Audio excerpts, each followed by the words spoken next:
Fala, investidores, sejam muito bem-vindos ao canal Planileiro Investidor. Eu sou Adriano Costa e nesse vídeo nós vamos falar do relatório gerencial de abril de 2024, que acabou de sair aí, né, do Urca Prime Renda, Fundo de Investimento Imobiliário, é o URPR11, fundo DECRI. Então, fundo aí que demorou para soltar um relatório gerencial em 2024, né? Finalmente saiu o relatório de abril, né? Então, como foi pedido aí, né, de uma antiga membra do canal, antiga aí que era membro do canal, né? E a gente vai fazer então a leitura aqui como prometido, né? E a gente costuma acompanhar o RPR11 aqui no canal, mas realmente estava um tempo aí sem emitir seus relatórios e esse aqui é o primeiro que eu vejo em 2024, ok? Então, não perca aí as informações atualizadas do Urca Prime, né? Você que é cotista ou se está estudando, tá? E se você gosta desse tipo de assunto, não perca tempo, se inscreve no canal, ative as notificações, deixa o seu like. É tudo de graça, tá? Inclusive eu vou deixar esse relatório gerencial na descrição do vídeo e também o link do nosso grupo do Telegram, que também é de graça. Qualquer um pode entrar lá e conversar também com outros investidores, beleza? Bom, vamos lá, vamos falar aqui do Urca Prime. Para quem não conhece, né? Tá um pouquinho pequena a letra aqui das características do fundo, mas eu vou fazer a leitura, não tem problema nenhum. Né? Aqui ele investe principalmente em certificáveis de recebíveis imobiliários. Certificáveis de recebíveis imobiliários são os CRIs, né? Pulverizados.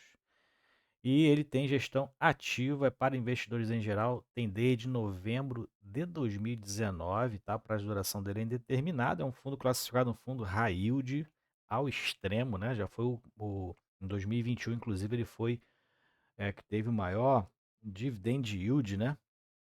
Com mais de 21% distribuído. Realmente era um fundo que tem uma performance aí de dividendo bem alta, tá? E o risco também é bem elevado, tá? O RPR11 é o código de negociação na bolsa, mas a gente nunca teve, por exemplo, acontecimentos desde 2019, casos de inadimplência. Não aqui no relatório, não tivemos nenhum problema com relação a isso, nem questões de diminuição de rendimento, né? Realmente acompanhando a inflação, ele é um fundo indexado ao IPCA, é claro que tem essas variações, né? E o que afeta o preço normalmente são essas variações de distribuição, já que a gente sabe que para quase todos os fundos da bolsa, né, acaba que o preço segue a distribuição de dividendos, né? E como esse aqui tem uma variação em que acompanha o resultado, e seu resultado normalmente é baseado na inflação, ele tem aí, inclusive, tem essa variação de rendimentos, o que causa essa variação também no preço de mercado. Bom, Urca Gestão de Recursos é o gestor, administrador é Vortex, tem aí taxas de administração e gestão que somados dá 1,20% sobre o PL, que está um pouquinho, o PL é em torno ali de R$ 102, né, e ele está descontado no mercado, está em torno de R$ 85. Então a queda de preço no mercado não afeta essas taxas, já que ela é baseada no patrimônio líquido e não no valor de mercado, tá? E também tem uma taxa de performance aqui, que pagou muito essa taxa de performance, né? Até pelo menos 2022, né, que é 20% do QCD IPCA mais 7. Então, para tu ver como é que é um fundo que busca altos resultados e com isso o risco também é bem elevado, tá? IPCA mais 7 é muito difícil de encontrar. E distribuição é mensal, né? O fundo tem essa característica de distribuição mensal também. Bom, aqui falando dos comentários do gestor, ele fala sobre a impossibilidade de ter novas ofertas por conta que ele normalmente emite as suas ofertas com base no preço de IPO, que agora está em torno de 100, é em torno de R$ 100 normalmente, é um fundo na base de 100, né?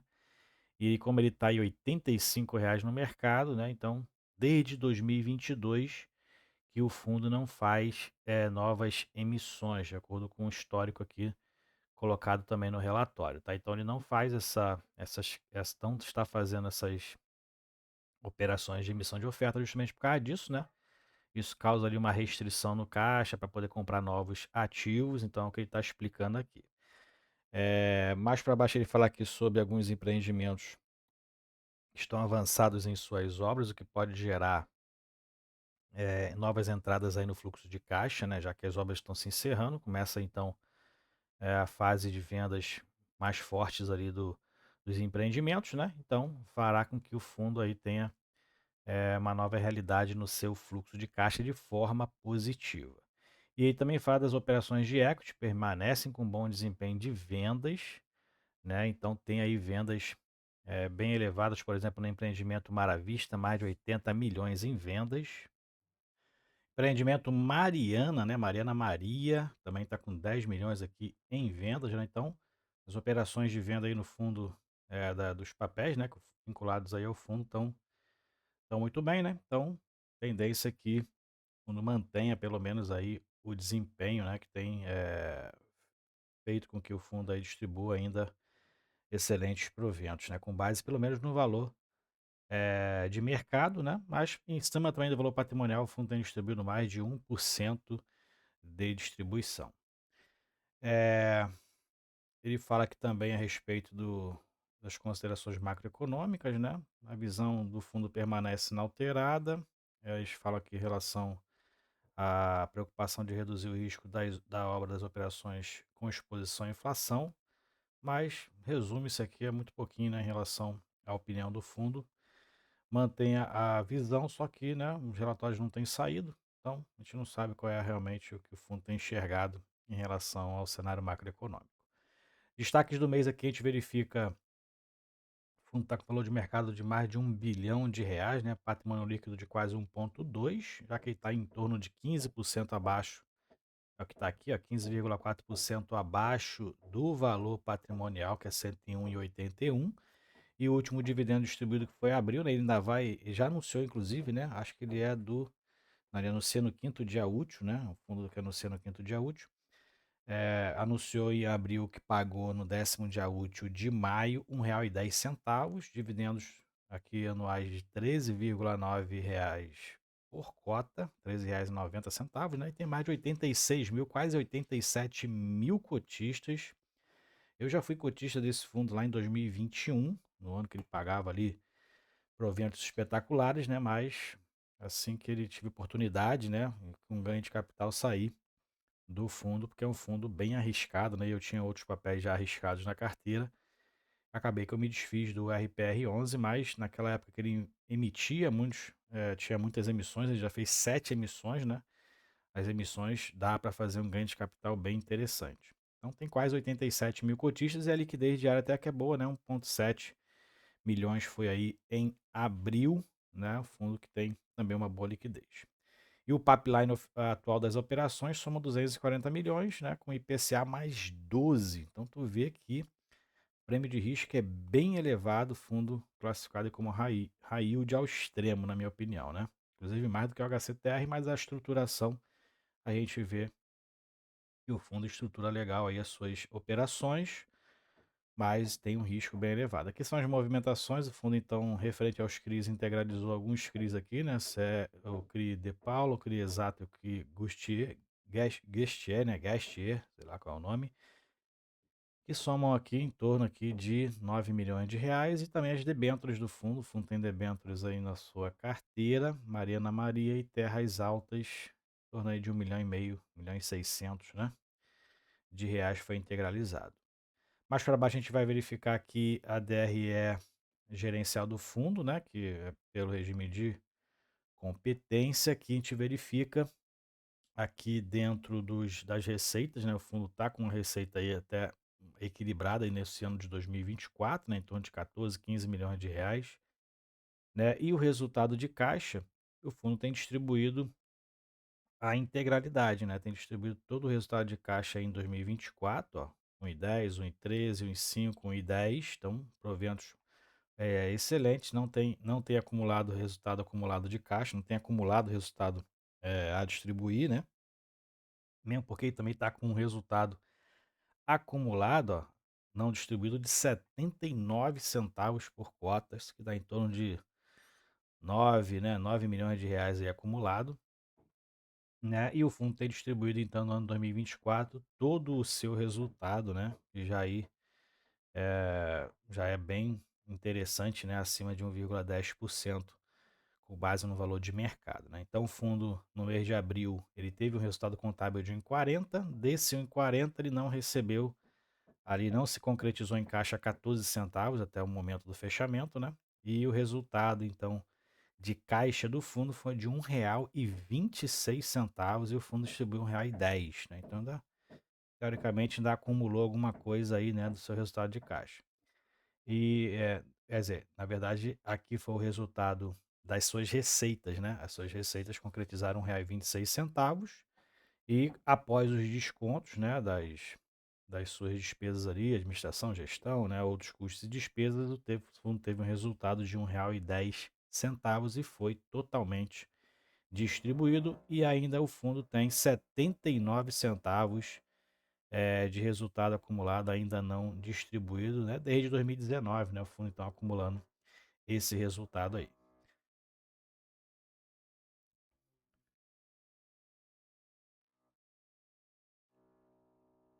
E aqui a gente verifica ainda que os dividendos distribuídos, o fundo te vê que são resultados bem altos, né? São dividendos ali bem acima da média de mercado, justamente porque o objetivo do fundo é essa distribuição mais elevada, né? Visto o risco que ele tem na sua carteira. E a gente verifica aqui que o dividend yield, né? Dividend yield aqui é sempre aqui acima de 1%. Né? A gente verifica que o fundo recorrentemente faz essas distribuições bem elevadas. Nos últimos 12 meses, a gente verifica aqui que nenhum dividendo foi distribuído abaixo de 1%, tá? O fundo mantendo, então, as suas características. Aqui no mercado secundário, a gente verifica que o fundo tem uma boa liquidez, né? A média diária aqui teve uma reduzida nos últimos meses, né? Mas ainda assim está com 1,7 milhões de volume de negociação diário no mercado secundário em abril, o que deu aí uma liquidez de 38 milhões e meio de reais no período, ó. Verifica que em 2024, a partir de dezembro aqui, está com uma liquidez um pouquinho menor, né? Mas está mantendo praticamente ali próximo dos 2 milhões de volume de negociação, né? Aí a gente verifica aqui que depois da queda de novembro, né? O fundo está mantendo ali as suas cotas entre 85 e 90 centavos, né? Agora 86,15 foi o encerramento de abril e em maio está nesse patamar aí, 85, 86 reais. E o número de cotistas ele segue reduzindo, né? Gradativamente o fundo está perdendo cotista aí desde julho de 2023 o fundo segue perdendo cotista na sua base, né? O pessoal aí saindo um pouquinho desses fundos mais arriscado, visto o histórico, né, que tem acontecido aí em outros fundos da mesma características no mercado, né? Uns com perda aí de mais de 70% do seu valor patrimonial no mercado secundário, né, na negociação do preço caindo bastante, então fundo, alguns saindo do fundo em razão aí do histórico de outros fundos, né, já que esse aqui não tem ainda problema nenhum, segue aí com bons resultados. Tá? Aqui a gente verifica a última captação do fundo, né, captou 185 milhões ali em outubro de 22, desde então não faz nenhuma emissão, fez emissões sequenciais, né, 2020, 21 e 22, mas desde então não faz mais nenhuma captação. Mais para baixo a gente verifica as operações, né, o número de operações que ele está em 37 atualmente, em 14 estados, né, do Brasil. E aqui é a carteira do fundo, não é uma carteira muito grande, né? Mas tem aqui tem algumas debêntures aqui em sua carteira, né? Inclusive é a maior posição do PL essa debênture prima. Tem outras debêntures, então ele faz essa diversificação de debêntures e CRIs, tem um equity também aqui residencial dentro da sua carteira, né? E as maiores posições é uma debênture e um FDIC residencial de multipropriedade que estão acima dos 10% de participação no PL do fundo. Aqui é a especificação das operações, inclusive essas aqui as que estão em atenção, né? Visto aqui o volume também, né? A gente verifica aqui esse FDIC Residencial Club, 125 milhões de reais, que corresponde a mais de 10% do PL do fundo. Ele tem uma participação ali de mais de 8% nessa estruturação aqui desse financiamento, dessa captação, né, do Residence Club. E essa aqui de fala aqui os comentários, né, as operações que estão em atenção e os comentários que a gestão faz aqui em relação ao acompanhamento que eles fazem dos papéis, tá? Então estão 6 aqui em atenção, não tem acompanhado de perto, né? Mais de perto ainda. Aqui é a questão das alocações, o fundo tem uma alocação maior aí de mais de 50% da sua carteira em multipropriedade e loteamento, né, então são, os mais arriscados por conta da pulverização dos contratos, né, a gente sabe que nesse segmento aí aqueles que são corporativos são os menos arriscados, que têm uma estruturação melhor em relação a normalmente são empresas, grandes empresas que fazem essas estruturações. Mas a gente verificou, né, que no quarteto fantástico que a gente costuma falar aqui, né, naqueles que tiveram problemas aí lá daqueles, empreendimentos de Gramado lá de Gramado, foram, do segmento corporativo, né, então não é uma garantia como a gente verifica. E aqui por classe, a gente verifica que o fundo dentro das classes, que a gente classifica os CRIs, né, o fundo não tem um risco tão elevado assim não, porque os CRIs única e sênior têm inclusive preferência na distribuição do fluxo financeiro, né, e o mezanino e o subordinado não tem essa preferência, por conta disso, as taxas de risco são maiores, o fundo tem aqui um pouco mais de 10% nesse tipo de CRI, e o restante tudo alocado em única e sênior, que dá preferência na distribuição do fluxo financeiro. Então a gente verifica que as estruturações do fundo são bem definidas, né? Ali tem a questão, alguns outros mitigadores de risco, que é essa por classe, por exemplo. Tem um risco mais elevado no segmento, por isso mesmo os prêmios de risco são maiores, mas ele reduz esse risco aqui dentro das classes. Então, é um mitigador de risco, na minha opinião. E nas alocações a gente verifica que o fundo tem principal que é o IPCA, mais quase 85%, tem proteção contra a deflação de quase 100% da carteira, claro, desses 84,6% aqui, né, tem proteção quase 100% aí contra a deflação. Isso significa que em caso de inflação negativa, esse número fica, o prêmio de risco, a atualização, né, aquela parte variável que é o indexador fica zero, no caso dos IPCAs, né? E mais para baixo a gente verifica o andamento das obras, então 85% em média dos papéis do fundo já estão com obras finalizadas, tá? Então um percentual bem interessante também. E aqui são algumas características aqui da sua carteira, né? A performance mínima das operações. Então o fundo, por exemplo, naquelas que ele tem maior alocação, que é o Prima, né? Essa debenture, tem ali um dividendo mínimo mensal de 10 centavos por cota, né, em torno de 10,3% de participação que ele tem nessa debênture, e outro que tem maior estruturação também é esse FDIC aqui, Residência, R$ 125 milhões, que tem ali um dividendo mínimo de 9 centavos por cota mensal, ele tem uma participação de 8,5% nessa estruturação. E aqui tem todas as características, o detalhamento de cada ativo, então você pode verificar aqui, né? Cada ativo aí, de repente, se tem um perto da sua casa, você pode conferir se realmente está tendo lá as obras, como é que tá, se é realmente o que o fundo está dizendo. Então você pode conferir, ajudar a gente aí a acompanhar, né? Acompanhar alguns fundos aí, algumas informações que eles prestam nos seus relatórios, né? E aqui tem todo o detalhamento, né? O fundo tem estruturações em 14 estados da federação. Ok? Então é isso aí, atualização do Urca Capital Partners, é o RPR11, fundo de investimento imobiliário. Eu não tenho carteira ele, né? Tem outros fundos aí mais também arriscados na carteira, então não tenho intenção de pegar agora esse fundo. Mas é um fundo interessante, né? Um fundo que não tem problemas aí desde que a gente acompanha ele desde 2020. E um fundo que tem um risco mais elevado do que o comum, tá? Então, tome cuidado, seja consciente quando você fizer o investimento nesse fundo, sabendo que ele tem um risco mais elevado do que os que já são arriscados, do que são os fundos de CRI no mercado brasileiro, ok? É isso aí então, se você gostou do vídeo, deixa o seu like, até o próximo vídeo, tchau, tchau.